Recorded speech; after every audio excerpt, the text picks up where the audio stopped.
Spoštovani gospod župnik in sobrata duhovnika, dragi bratje in sestre.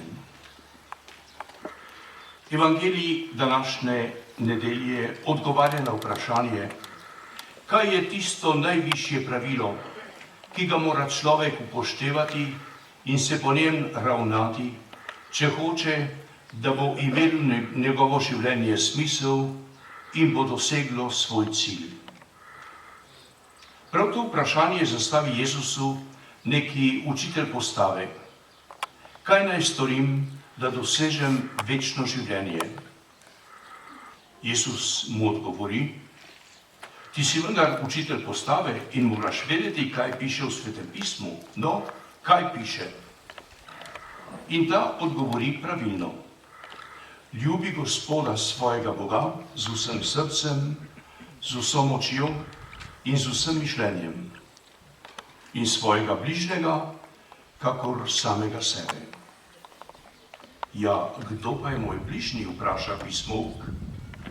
In Jezus odgovori s priliko o dobrem Samarijanu, ki razkriva Božje naročilo. Moj bližnji je vsak človek, posebno človek v stiski.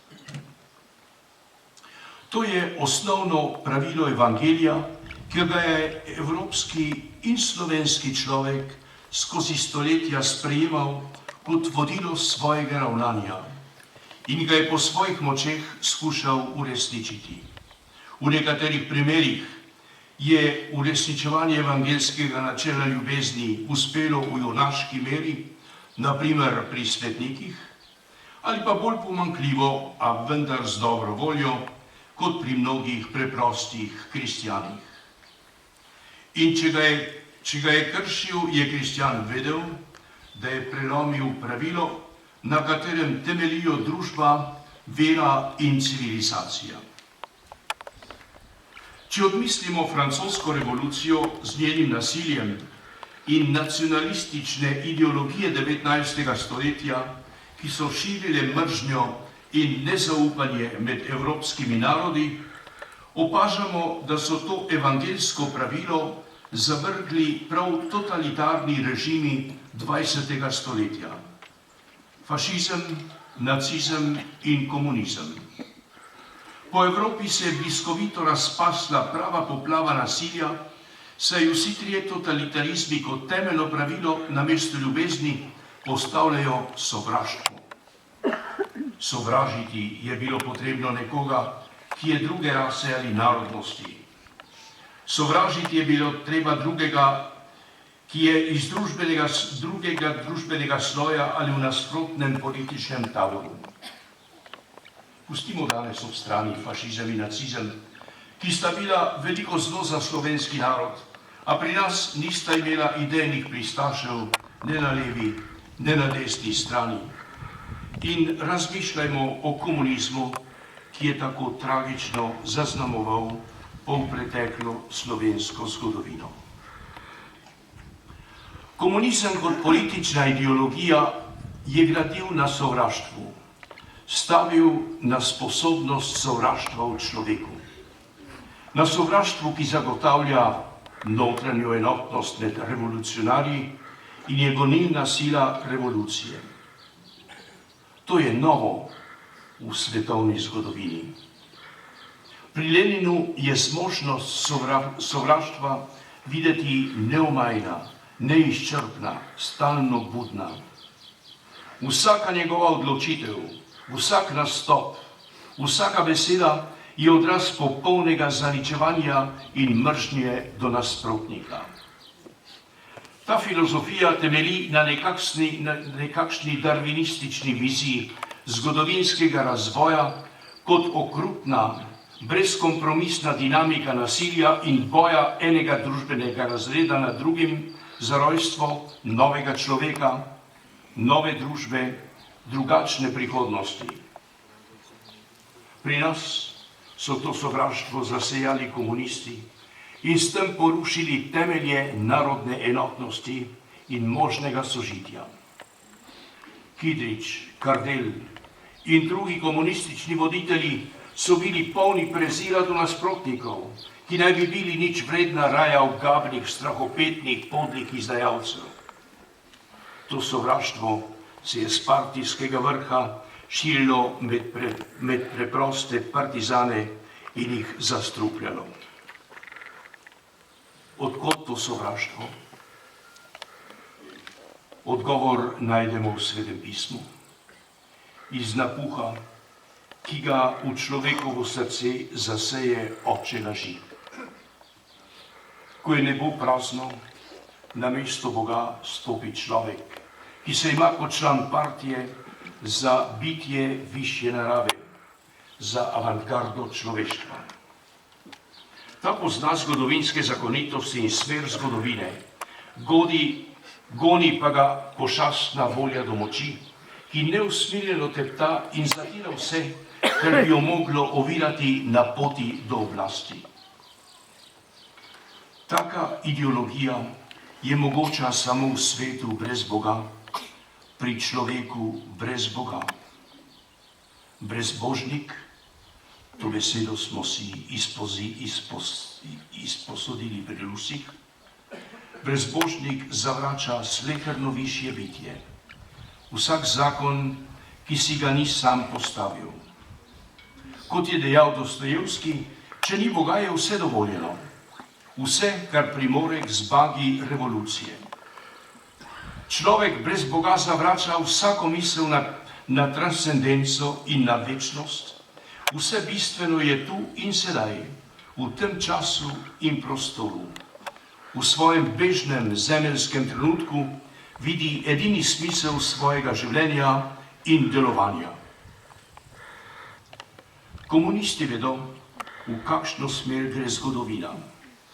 Vedo tudi, da gre po poti revolucije. Revolucijo pripravljajo z brutalno odločnostjo. Če je potrebno nasilje, bo pač nasilje.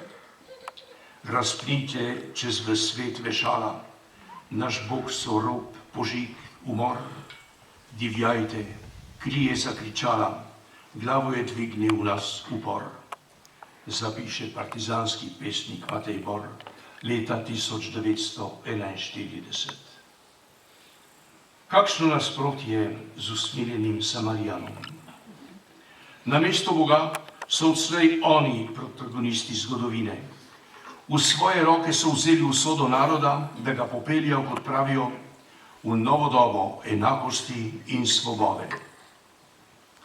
Na tej poti ne poznajo moralnih zadržkov. Kot je dejal Lenin, se revolucija direktno opira na nasilje in ni podvržena nobenemu zakonu. Če se mimo teh visoko zvenečih objestnih izrazov spustimo na realna tla, kot jih je tlakoval komunizem, se partija izkaže kot navadna zločinska organizacija, njeni člani pa kot potencialni ali dejanski teroristi. Komunistična partija se je leta 1941 odločila za revolucionarni prevzem oblasti v Sloveniji. Napad tujih okupatorskih sil je ustvaril pogoje in je bil zanjo znamenje, da je nastopila priložnost za izvajanje revolucije. Ni jim bilo mar za želje in potrebe slovenskega naroda. Izkoristili so odpor ljudstva proti okupatorju. Z vijačo, točneje s prevaro, so komunisti pridobili pod krinko osvobodilnega boja za revolucijo velike dele slovenskega prebivalstva. To je gotovo nekaj najpodlejšega in najbolj zavrženega, kar lahko kdo zastori, zagreši nad svojim narodom. Julija 1938 je v partijskem glasilu slovenski poročevalec pisalo: Kdor daje svoje lastne ali strankarske interese nad interese naroda, ta smrtno greši nad narodno bodočnostjo. S temi besedami je opredeljen pojem narodne izdaje. Kdo je strankarske interese postavil nad interese naroda? Slovenski komunisti so zagrešili tak zločin v času sovražne okupacije in izkoristili ponižanje, bedo in nemoč naroda, da so se polastili oblasti nad njim. Uporaba osvobodilnega boja za izvedbo revolucije je prevara in izvirni greh partije. S tem so legitimirali protirevolucijo. Če nasprotniki komunizma niso hoteli čakati kot žrtvena jagnjeta križem rok na prihod komunizma, na lastno smrt in na smrt svojih družin, na propad svojih idealov in stoletnega krščanskega izročila, so se morali upreti. Ni jim preostalo drugega kot odločitev za protinasilje, za oborožen upor proti revoluciji. Morali so se povezati in se vojaško organizirati, naprimer v vaške straže. Preprosto ni bilo izbire. Kar so izbrali, so jim vsilili komunisti. Resničnega narodnega izdajalca torej ni iskati med kontrarevolucionarji, ampak med tistimi, ki so v nebrzdani sli po oblasti prisilili domoljubne in demokratične sile, da so sprejeli orožje od okupatorja. Ko se po 70 letih spominjamo tragičnih let revolucije in povojnih pobojev, se sprašujem, če bi se glede na naš geopolitični položaj mogli izogniti nesrečo, ki nas je doletela.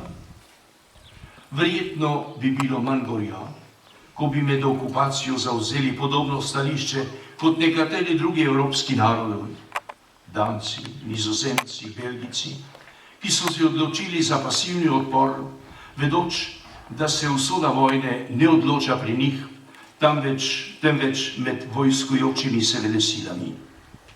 S tem so se izognili veliki materialni škodi in so obvarovali mnogo življenj.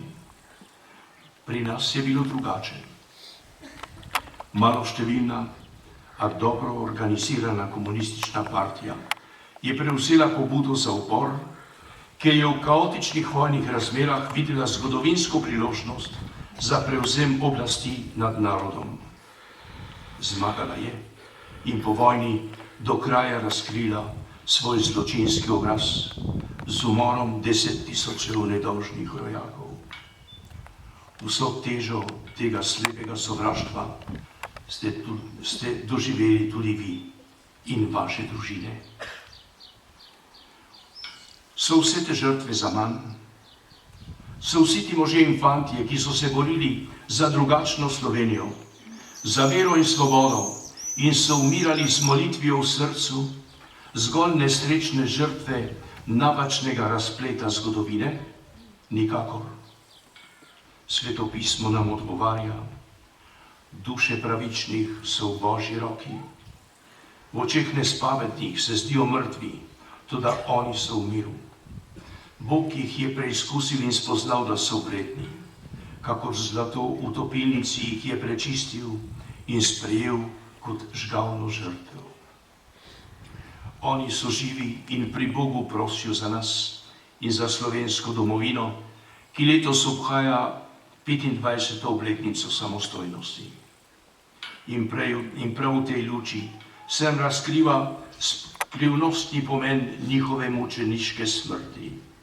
Na izvoru samostojne in neodvisne Slovenije je tudi njihovo hrepenenje po svobodni domovini, njihovo trpljenje, ponižanje in nasilna smrt. Kar pa zadeva nas, slovenske kristjane, si vzemimo kot trajno in najbolj gotovo načelo vsake humane družbe. Ljubi Gospoda svojega Boga z vsem srcem, z vso močjo, z vsem mišljenjem in svojega bližnjega, tudi nasprotnika, kakor samega sebe. Amen.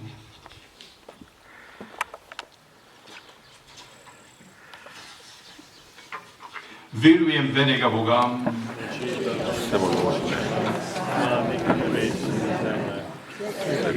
in nevidnih stvari, in enega Gospoda Jezusa Kristusa, edinorojenega Sina Božjega, ki je začeta in pred vsemi veki in je Bog od Boga, luč od luči, pravi Bog od pravega Boga, zajen neustvarjen, enega bistva z očetom in neprejem vse ustvarjeno, ki je zaradi nas ljudi in zaradi našega zveličanja in se odelesil po Svetem Duhu in zajedil se in postal človek, ki je tudi križan za nas. Pod Poncijem Pilatom je trpel in bil prav položen in tretji dan je od mrtvih vstal po pričevanju pisma in je šel v nebesa, sedi na desnici očetovi in bo spet prišel v slavi svojih žive in mrtve in njegovemu kraljestvu ne bo konca. In v Svetega Duha, Gospoda, ki oživlja, ki izhaja iz očeta in Sina, ki ga z očetom in Sinom molimo in slavimo, ki je govoril po prerokih in v eno sveto katoliško in celostno cerkev, izznava in krst, odpuščanje grehov in pričakuje vstajanje mrtvih in življenje v prihodnjem veku. Amen. bratje in sestre, zbrani ob kapeli mučencev v letu srebrnega jubileja naše domovine, prosimo v dano vsemogočnega Očeta v nebesih. Za našega svetega očeta Frančiška, našega škofa Stanislava, našega župnika Andreja, za vse, ki skrbijo za našo duhovno rast, prosimo Gospoda. Prosimo, da usliši nas. Za naše državne voditelje, ki so poklicani skrbeti za našo zemeljsko blaginjo, da ne bi skrbeli samo za svoje ugodje, pozabljali pa na vse, ki so v stiski. Prosimo Gospoda. Prosimo, da usliši nas. Za naše rojake po svetu, v Argentini, Združenih državah Amerike, Kanadi, pa tudi za vse, ki so se po vojni morali izseliti po evropskih državah. Prosimo Gospoda. Prosimo, da usliši nas. Za vse duhovnike iz naše župnije, ki so skrbeli za begunce, izseljence in zdomce po svetu in Evropi, prosimo Gospoda. Prosimo, da usliši nas. Za vse, ki smo se danes verno in pobožno tukaj zbrali, da bi se v vsakdanjem življenju trudili pomagati vsem ljudem v stiski po zgledu usmiljenega Samarijana. Prosimo Gospoda. Prosimo, da usliši nas.